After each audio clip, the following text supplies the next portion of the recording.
Movies बनाते हैं, तो वो अपनी मूवीज को हिट करवाने के लिए, उसको कामयाब करवाने के लिए उसके अंदर एक आइटम सॉन्ग डाल देते हैं।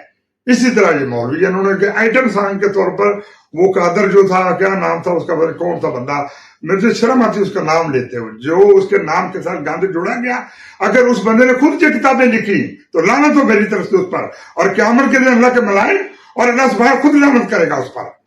तो अगर उसने नहीं लिखी, उसके बाद में आने वालों ने उनको उसको बदनाम किया, वो बरीउल जिम्मा है, लेकिन उससे पूछा जाएगा क़यामत के दिन कि क्या तुम लोगों ने ये तालीम दी थी, तुमने ये लोगों को तालीम दी थी? वो इनकार करेगा, उसकी जरूरत नहीं होगी।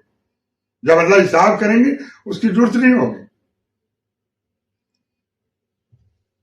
इसलिए मैं ये कह रहा हूं कि देखें आप कि ये एटम बना देना, बदल कौन सी एटम थी हमारे लिए सबसे ज्यादा, कौन मौजूद शख्सियत है, कौन मोतबर है? पैगंबर खुदा हजरत मोहम्मद मुस्तफा सल्लल्लाहु अलैहि वसल्लम, जो सच्चे नबी और सच्चे रसूल है और खातमुन नबीन है। ये जो उसके पैरोकार है, ये अहमद रजा खान बरेलवी, जो उसने बेड़ा इनका गर्क किया कि अल्लाह की तौहीद के अलावा दूसरी चीजों का प्रचार कर दिया।